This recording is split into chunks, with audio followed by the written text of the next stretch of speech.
Hey everybody, welcome back to the channel. Um, this week I'd got a copy of the Hermetic Tarot. So I wanted to do a video on it, but rather than just showing it as like the usual kind of a walkthrough, I noticed that there's a lot of similarities between it and the Thoth system. So I thought I would do a wee comparison. So this is going to be a side-by-side flip through of the Hermetic Tarot and Aleister Crowley's Thoth Tarot.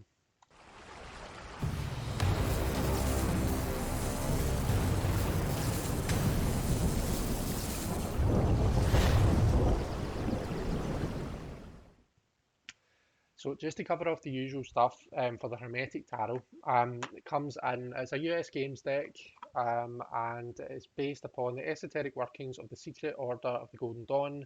It's by Godfrey Dowson, and like I say, it's US Games. It comes in your kind of a standard tuck box, nothing special about it at all, just your usual US Games type tuck box. It comes with your two title cards, one giving a wee bit of information on the deck, and another that is just a kind of a illustrated title card. These are the backs, and size-wise, they are the standard US game size. So exact same size as your kind of a standard Smith weight. It comes with a little white book, and it's a bit thicker than your usual little white book, and for good reason. It does give some pretty decent information on the cards. I'm actually quite impressed with it.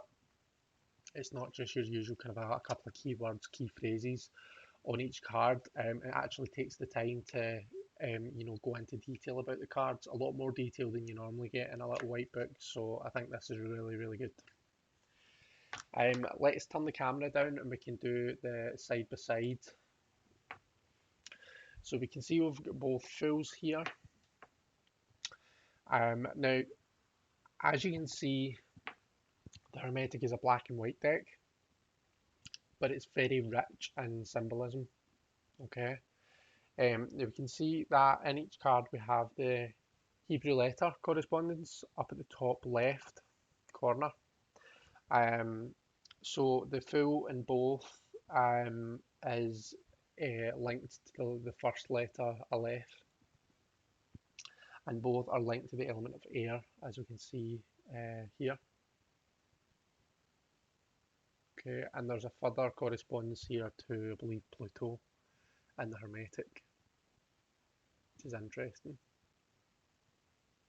Okay, I do like that we can see all four elements being represented here in the Hermetic. So we see these kind of wind currents for air, we see the sun and its rays for fire, we see these waves for water, and of course the cliff that the fool is standing on for air. We do see the crocodile represented in both, and I'm not really 100% sure what the crocodile is supposed to represent, so that's interesting. I think it's maybe perhaps one of the zodiac, but I'm not sure. And I've noticed that, in both decks, whereas in your kind of a Smithwaite and even the Marseille, we have a more kind of a domesticated animal as the familiar, whereas in these it's a more wild looking animal. So that's quite cool. And another thing, sorry, that I didn't say, so in the Hermetic, it gives the title of each card at the bottom. So in this one, it's the Spirit of Ether. The Magician or the Magus, we have Bet as the Hebrew letter, and we have the association to Mercury. Okay. In both, we do have the four utensils: the sword, the cup, the pentacle, the wand represented. We even have the kind of elemental symbols represented on the Hermetic Tarot here, which makes sense because it does use the elemental symbols quite a lot throughout the deck. We also have Hermes shown here, which is quite cool. I say Hermes because of the Caduceus. Hermes and Mercury are the Greek and Roman equivalents of each other.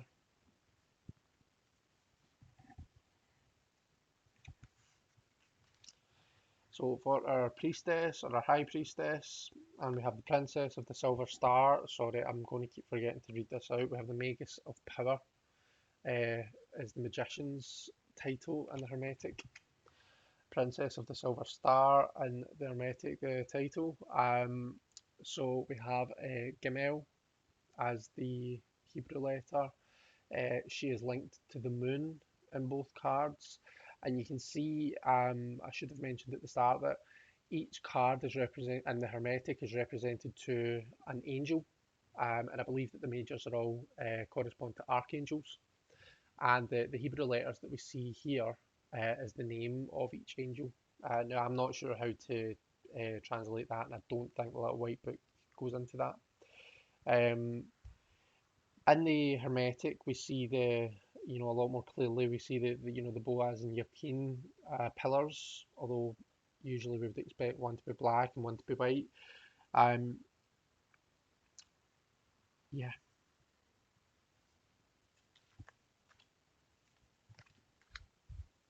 the Empress.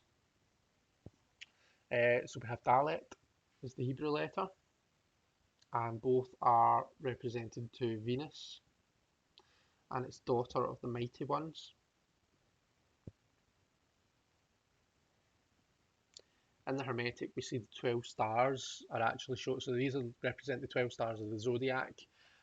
These are actually shown above our head here. And for example, the Smith Waite, we see the Empress wearing a crown of 12 stars to represent the zodiac.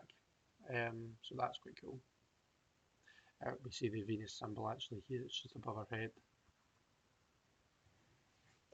And we can see the eagle that's shown on the shield. The eagle itself is shown as depicted on the Empress card in the Hermetic.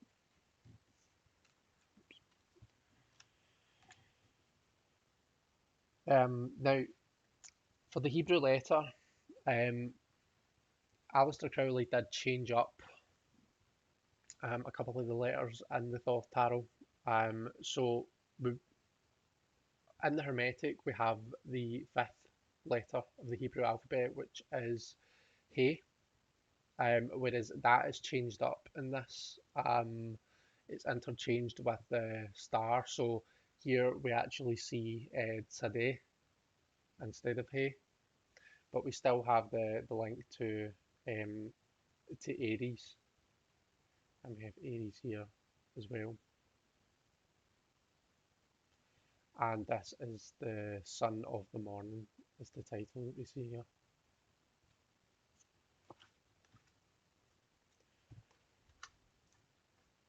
Okay, so our hierophant, both are, the Hebrew letter is Vav, both associated to the zodiac sign Taurus.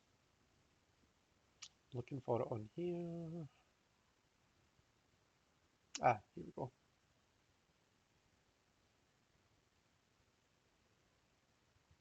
We have the two pillars of the hierophant here.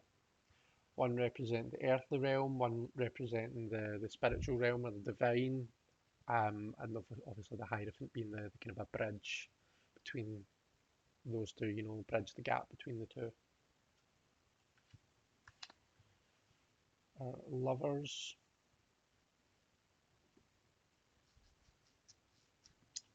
So both are associated to Zion, Hebrew letter, and both to Gemini being the sign of the zodiac. I think that this is quite an interesting depiction of the lovers because we don't see the kind of the usual romantic union. We see one person is chained up. We get the representation of the snake. Might bring Garden of Eden kind of a vibes. So one is chained up and the other one is kind of cutting through those chains. So very, very different from what we're used to, which I find interesting.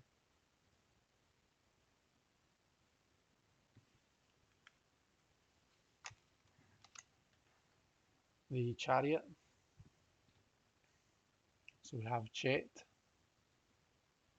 as the Hebrew letter, and Cancer is the astrological sign. We can really see the similarity and the cards here, the four pillars, the wheels. Um, we have the cab for Cancer is on the Charioteer's head and the Thoth, whereas we have the symbol depicted here. And this is Lord of the Triumph of Light.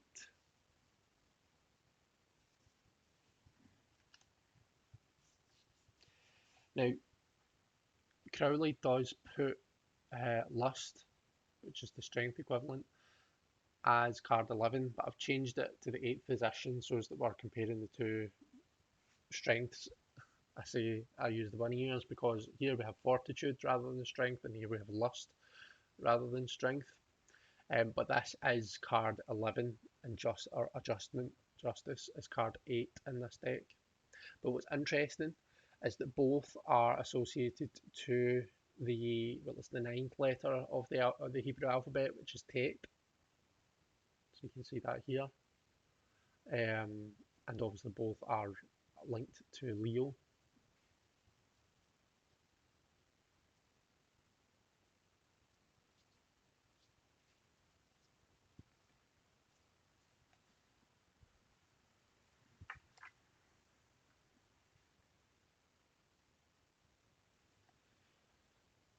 Okay, so we have Yod as the Hebrew letter for each hermit, and Virgo is the astrological association. Interestingly, we do see Mercury represented here.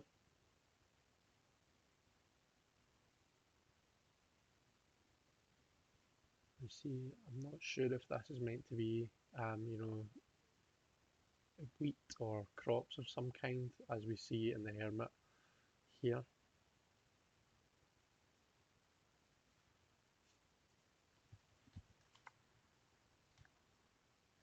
For Wheel of Fortune, we have Kaf as the Hebrew letter, and Jupiter is it's not the planetary association. We have Lord of Forces of Life is the title.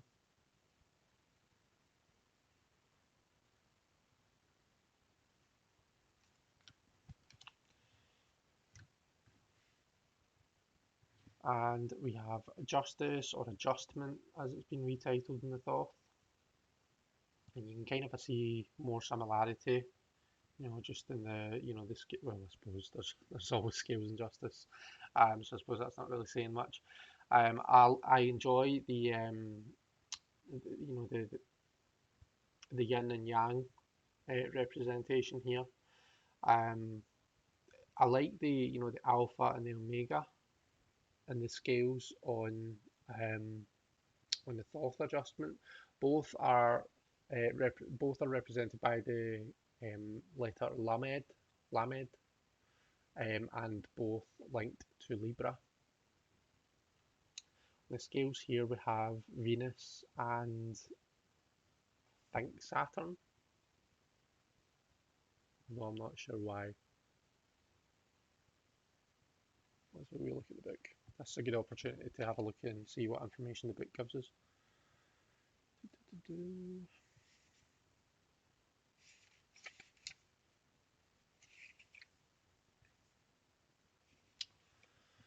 Okay, so can you see this? So we've got Justice, the daughter of the Lord of Truth. So Lamed, oaks or goad, so this is what Lamed means. And the sign of Libra at the top of the card is ruled by Venus, whose symbol is shown on the left side of the scales. Saturn is exalted in Libra and balances the scales on the right. The figure of Justice triumphantly holds them aloft, and a large sword resting at her feet further symbolises her importance. The lower portion of the card depicts the dual symbols of yin and yang, or black and white. The spheres at each corner of the card represent equilibrium. They are half dark and half light, suggesting the balance of negative and positive. So meanings: balance and eternal justice, strength and fairness, equity and good intentions. Or reversed, we have bigotry, bias, false accusations and intolerance. So do you see what I mean when I say it gives us a lot more information than we're used to seeing in little white books? Normally you might just get like the kind of a meanings section, whereas here it actually tells us about the symbolism that we're seeing.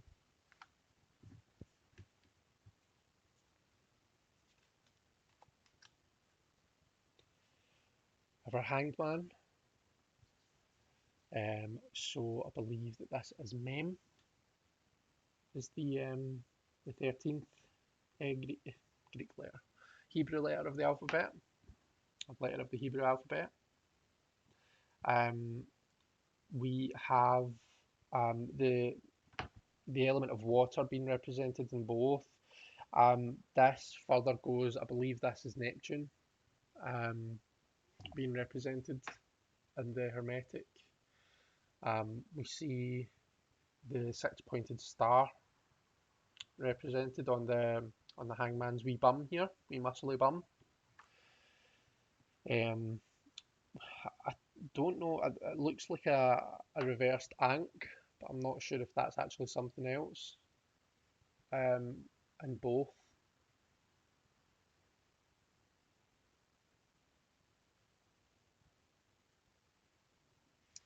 And we have Spirit of the Mighty Waters being the title.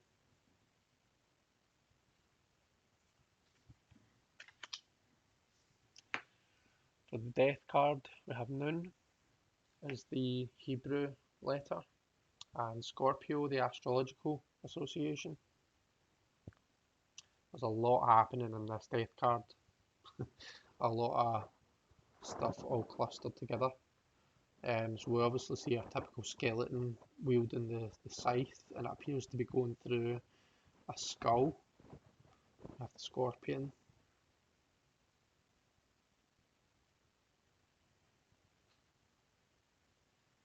And we have the child of the great transformers.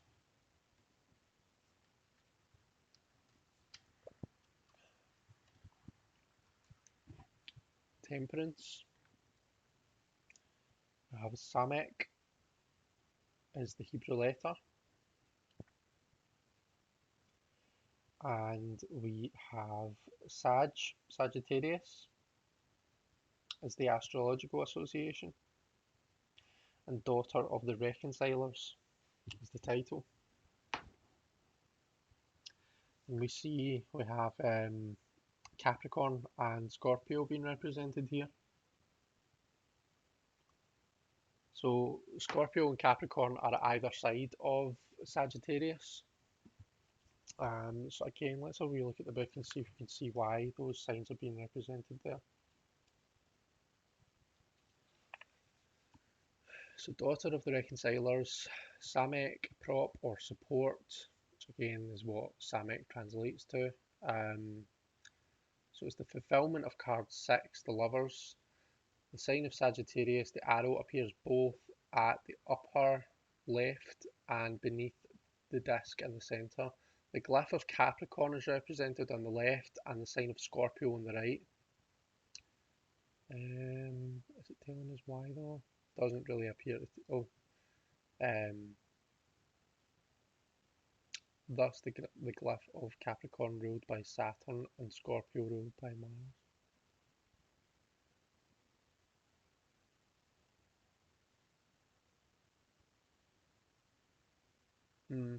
Not really sure if that explains why they're there.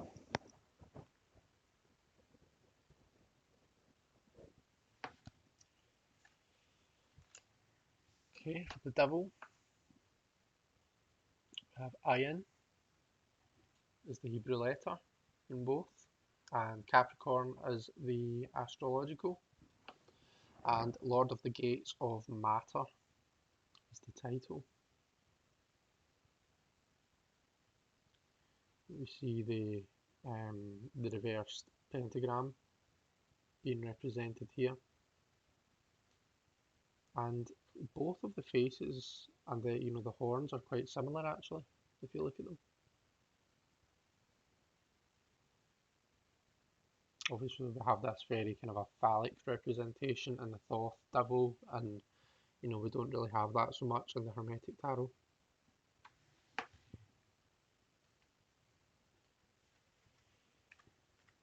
We have the blasted tower and the tower. So this is Pe is the Hebrew letter and Mars is the planetary association. I do like the Thoth tower. I've always enjoyed it. Just the you know the way it just seems to warp everything, which is kind of what happens, what you experience when you're going through those tower moments. Lord of the hosts of the mighty. So for the star, so we have Tzadeh in the Hermetic, which is the 18th letter, so it follows the pattern. Whereas here, as we said when we were looking at the Hierophant, the Thoth has swapped the 18th and I think the 6th. Or sorry, no, it's not the Hierophant at all, it's the Emperor, and it's the 5th and the 18th that it swaps. So here we have He, but both are associated to Aquarius. We have all the kind of a planetary, the 7 main planetary bodies being represented in the Hermetic here. The Daughter of the Firmament is the title.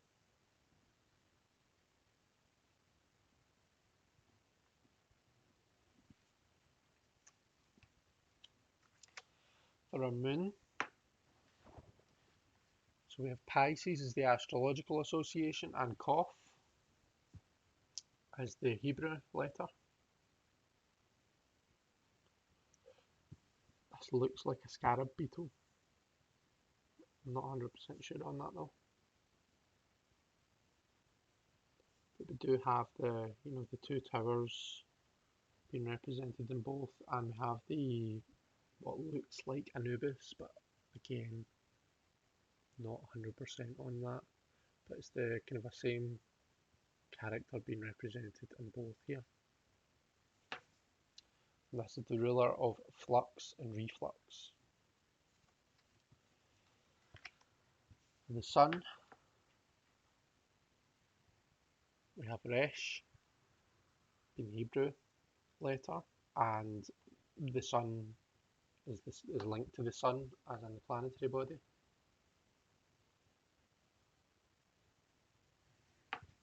So we see the symbol right at the centre of the sun here, and we see it in the title.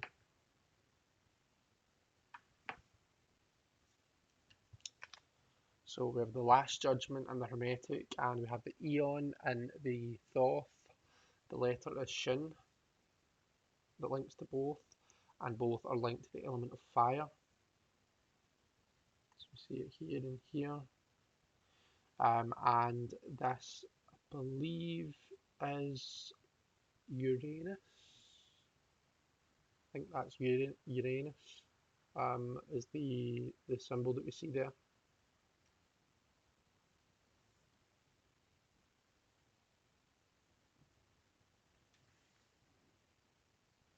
And this is the spirit of the primal fire. And we have the universe in both. So we have Tav as the Hebrew letter, and Saturn is the planetary association. And this is the great one of the night of time.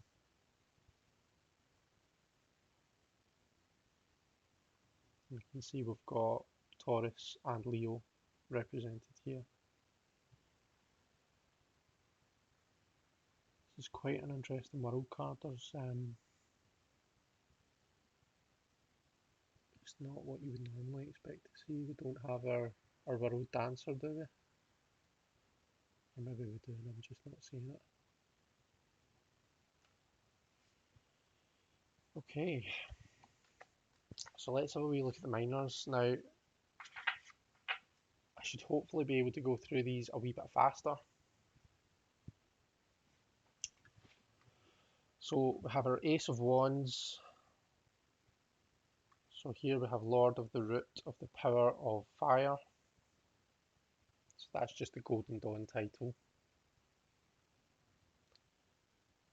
And you can see that the wand is kind of growing in girth as it, as it goes upwards. Two of Wands, Dominion for both, Lord of Dominion. And for both we have Mars and Aries as the astrological association. Three of Wands, so we have virtue and the Thoth, whereas we have strength, or Lord of established strength in the three. We have the Sun in Aries as the association for both, and you can see that the it's the same in the two. The wands are quite similar, but we have this hand holding them in the Hermetic, whereas we don't in Thoth. So same again, maybe a wee bit different here, although they do have this same kind of a style. With the hands holding them in the centre. Four of Wands, completion or perfected work, and we have Mars in Aries. Five, so we have Saturn in Leo, strife for both. Six, we have Jupiter in Leo, and victory for both.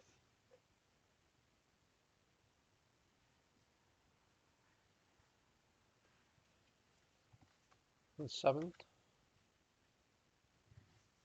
Valor for both, and both are Mars and Leo.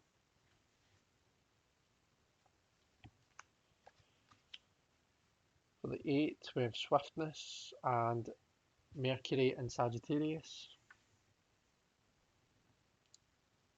Now, this is the first one where the arrangement of the wands is really different. So here we kind of see them, they're all starting in the centre and pointing outwards. Whereas here they're kind of a more like the earlier numbers.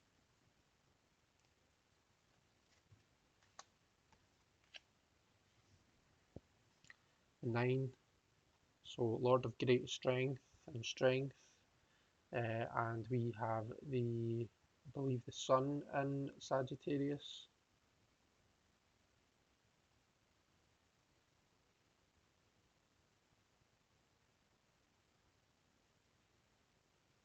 Or is it the Moon? Is it the Moon in Sagittarius? I'm not sure.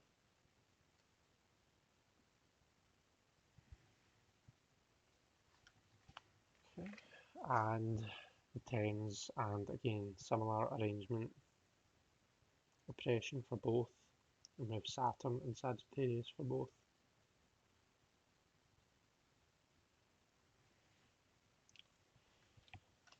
So the courts. So if we look down at the titles of the Hermetic, we see that this follows the same pattern as this. We have Princess, Prince, Queen, and Knight. Up top though, when we move to the Prince, you'll see that it says Prince of the Chariot of Fire, but up the top it says the King of Wands. So that's quite interesting. We have our two princesses.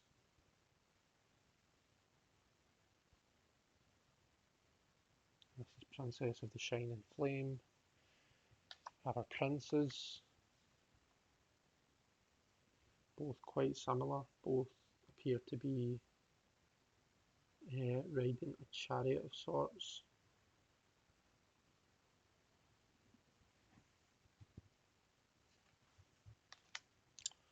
Queens.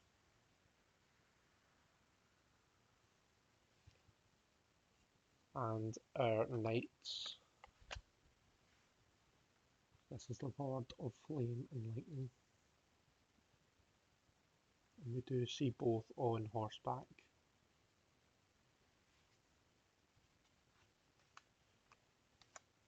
Okay, so onto the swords. So you see the similarity there, even in the kind of the clouds around about.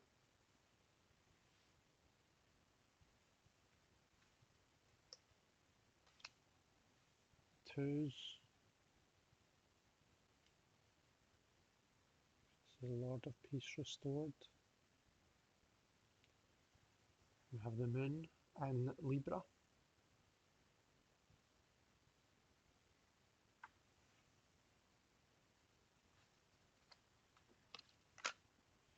The three. Different arrangement of the swords here. We have Saturn in Libra. Sorrow for both. 4. Again, arranged differently, but in both cases they're both piercing this, this flower in the middle. So we have rest from strife for the 4 and the Hermetic, and we have truce in the Thoth. So we have Jupiter in Libra. We do see Jupiter represented really, it's really kind of a small level. Looks like a 4 there.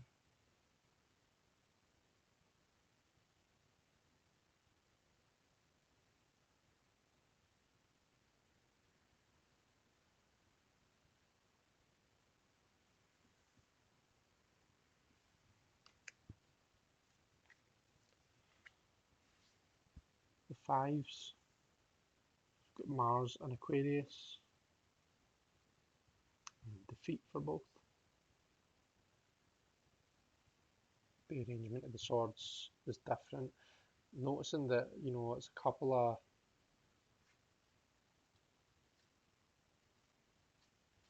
so in the Thoth, apart from the 2 and obviously the ace, in the 3 and the 4 and in the 5, the swords are all pointing inward. They all come to all the tips are kind of coming together in the centre.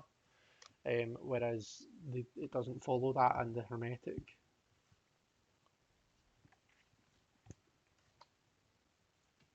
Again, same in the 6. Have them all coming to this point, and they're all piercing.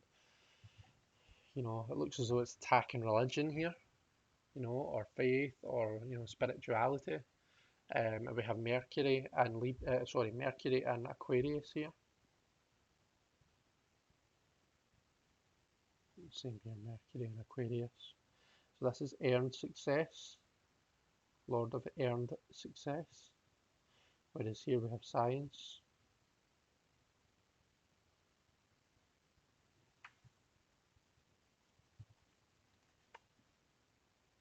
You really get the earned feel from this. See how the hands are holding the blades. Okay, so that they're putting themselves through pain in order to achieve that success. It's not easily obtained. Now, I moved the thought away, but I didn't move that. Okay. For the 7s, we've got the moon in Aquarius.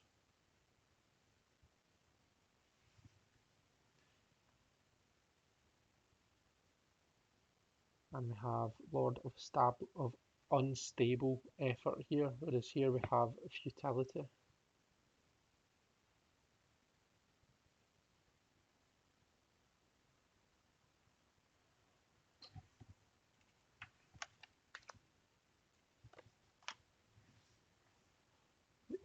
The 8s, we have shortened force here and interference here. So the wording's different, but they're kind of a more or less getting at the same thing. Again, the arrangement of the swords is different. Now here we don't have them coming to a point, nor did we in the 7. But again, the arrangement is different. I do like this Eight of Swords. I think just the way the swords are is quite cool.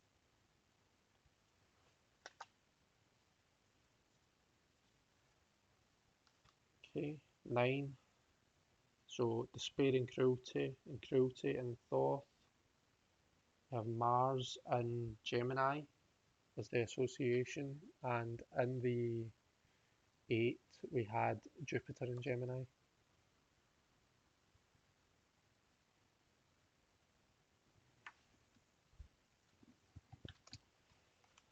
And in 10 we have the Sun and Gemini, Ruin. With the exception of the wands, I've noticed that in the Thoth, in the 10s and the Thoth, they're all kind of a, you can see the tree of life. And the 10 of Swords, the 10 of Pentacles, and the 10 of Cups, the way they make out the shape of the tree of life, you know, the hilts, the handles, mark out the positions of the Sephiroth. We don't have that here though. This is, well, it's not even Marseille, is it? This is quite different. Okay, with our princesses, Princess of the Rushing Winds.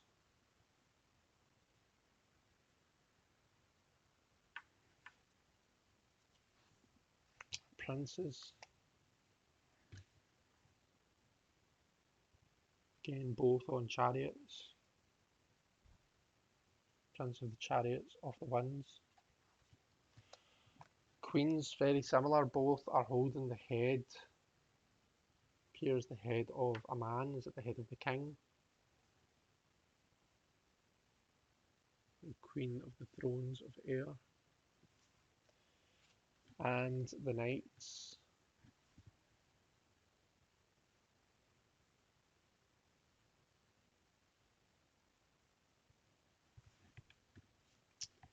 So onto our cups.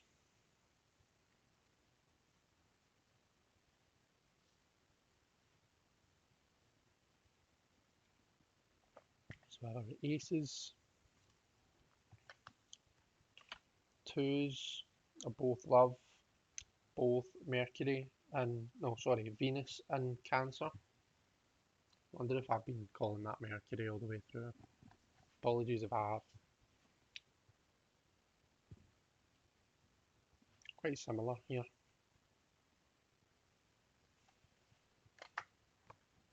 This is Mercury. Mercury and Cancer here for the 3, both abundance.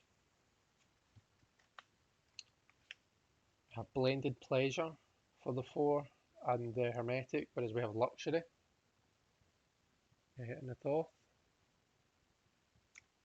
And we have the Moon in Cancer. Again, the cups and the wands, I feel that they're quite similar. Again, look at the reverse pentagram. Very similar here. We have Mars and Scorpio for loss and pleasure, disappointment.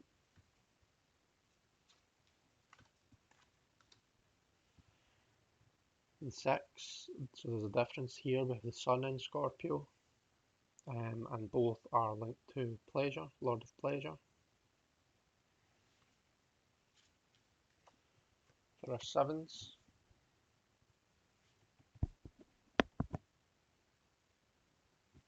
we have Venus in Scorpio.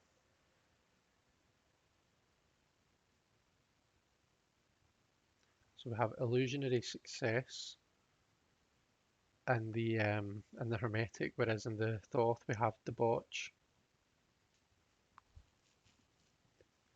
And although the way the cups are arranged is quite different, there is still a kind of a similar feel, I think, from both cards.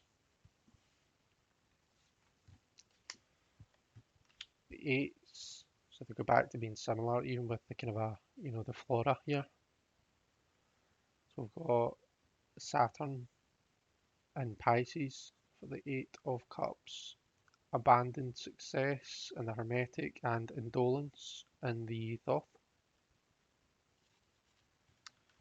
For the Nine, we have Jupiter in Pisces,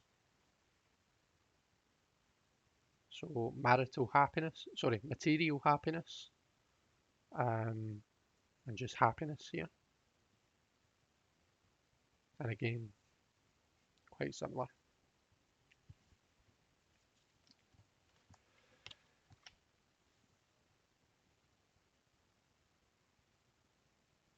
And we have the 10, which is perfected success in the Hermetic, or satiety in the Thoth. And we have Mars in Pisces. Now, in the Hermetic, we have more of this kind of a Marseille feel, where the 9 cups are arranged in a 3 by 3, and then the cup at the top is pouring into the top cup. Whereas here we see this tree of life arrangement again.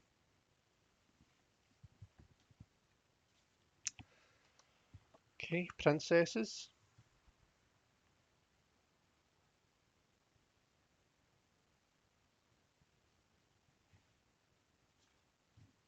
Princes.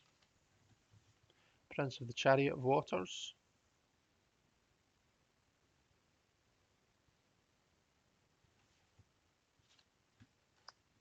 Queens.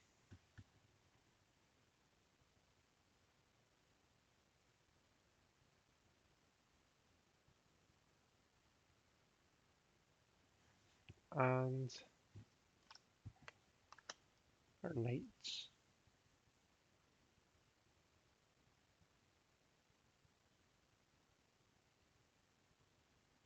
So you can see the cup is being held up to the Cancer crab in both. We have the white horse in both as well.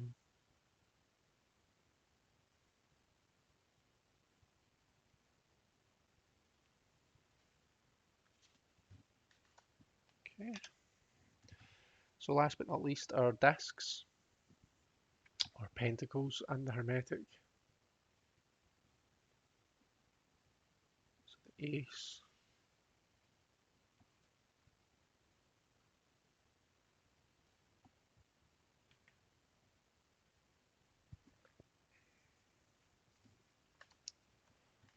the twos, so harmonious change, or just change.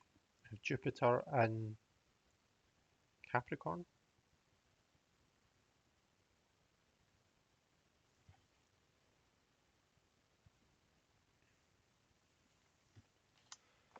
Okay, so the threes, we've got Mars in Capricorn. Material work.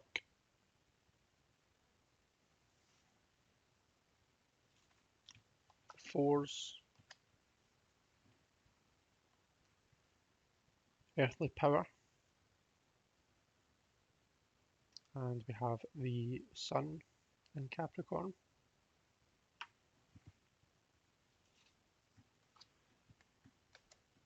Okay, so the Thoth continues with the reverse pentagram and the 5 here, whereas that's changed up in the Hermetic.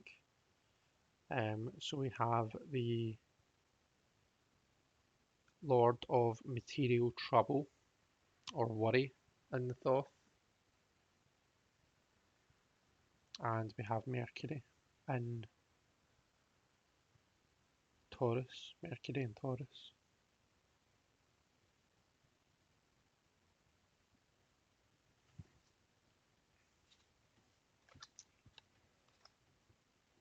So for our sixes, we have material success in both.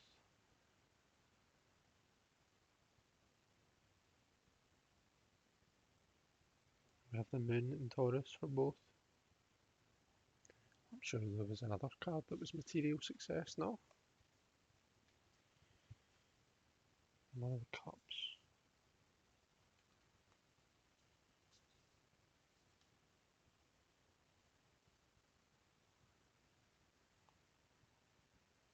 The material happiness was the Nine of Cups.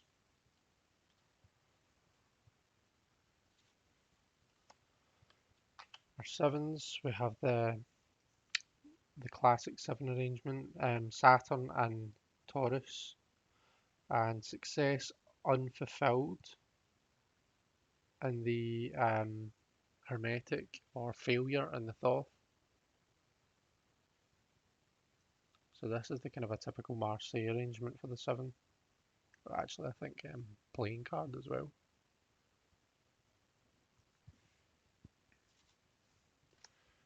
Our eights have prudence for both, and we have the Sun in Virgo. For our nines, we have material gain, and we have Venus in Virgo. And for the tens,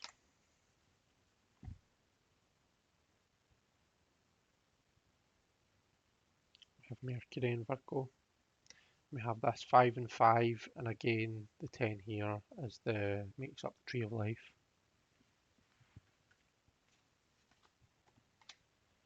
Our princesses.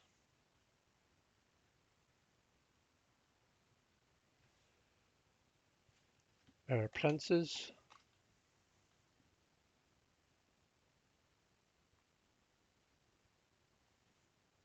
Our queens.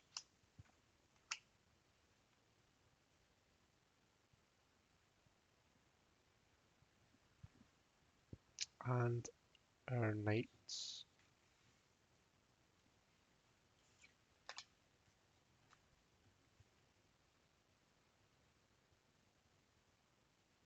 Okay. And I think in the Hermetic for the quartz, yeah, so we can see the in each of them it shows 3 zodiac signs.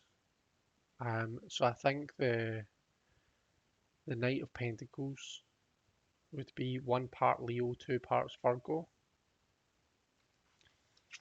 For the Queen, we've got 1 part Sagittarius, 2 parts Capricorn. So Sagittarius comes before Capricorn, so she's obviously, there's a bit of an overlap between the two.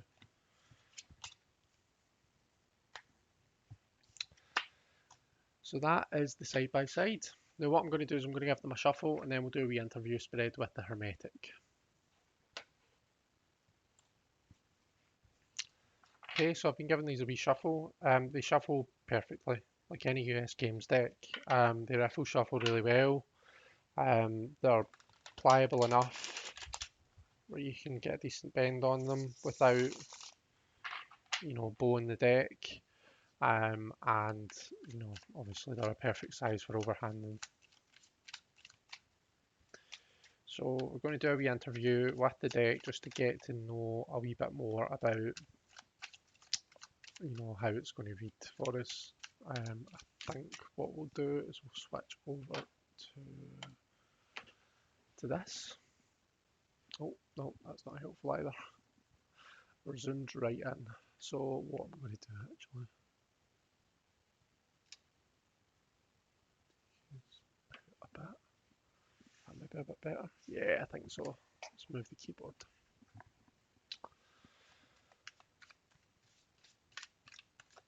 Okay.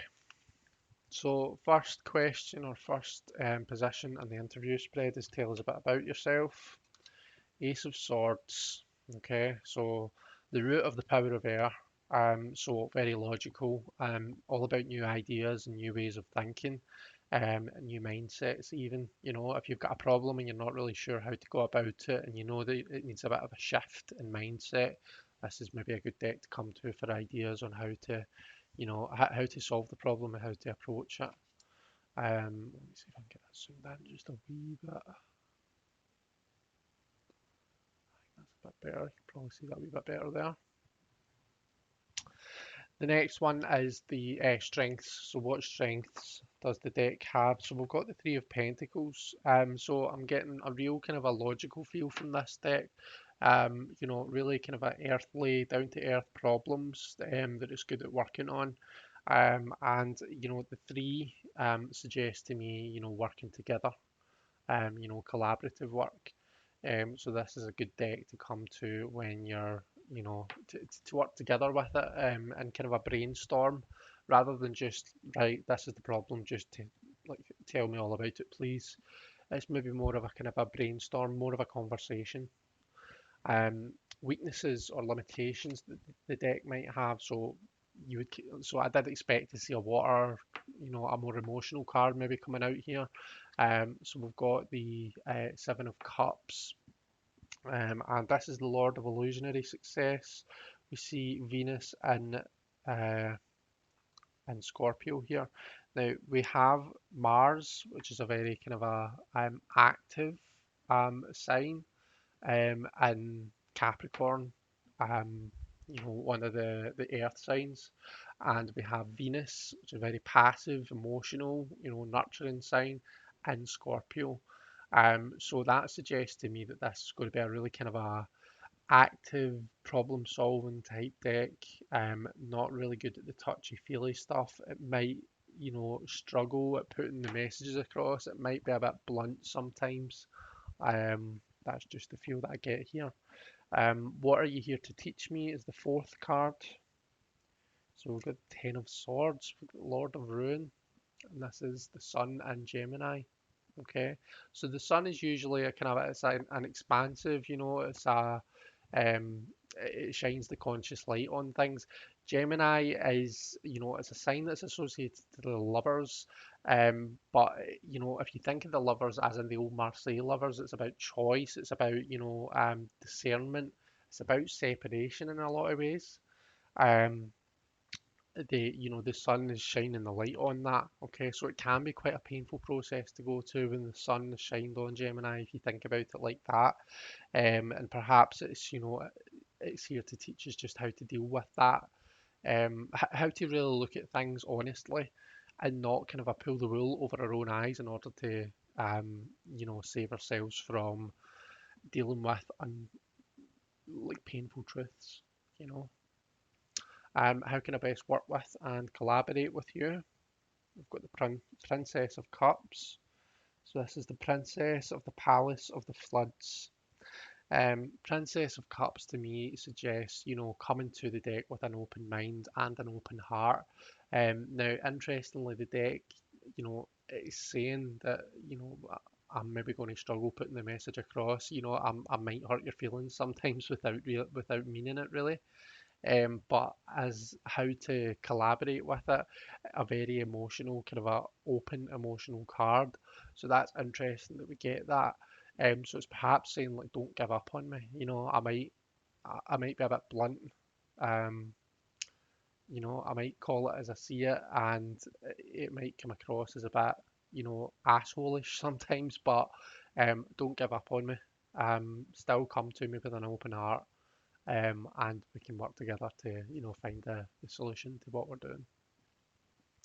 The last position is what will our relationship be like? So we've got the Hierophant. So to me, this is like a teacher card or a school card, you know. So going to really be able to learn a lot from this deck. And I mean, we can tell that anyway, you know, from that it's rich in symbolism and correspondences and whatnot. So I think as long as I do work with it, then I will be able to learn a lot and pick up a lot from it. So that's quite a nice card to get there. So that's us, guys. That is the Hermetic Tarot, and you've seen it side by side with the Thoth Tarot. I hope that you've enjoyed this. I hope that you've you know, you've gained something from it. Um, Leave me a comment in the description. Let me know what you thought of the video, or let me know what you think of the Hermetic Tarot. Whether you're, you know, whether it's one that you have, do you enjoy working with it? What are your thoughts on it? I'd be interested to hear. All right. So until next time, guys, thanks very much. I'll see you all later. Take care.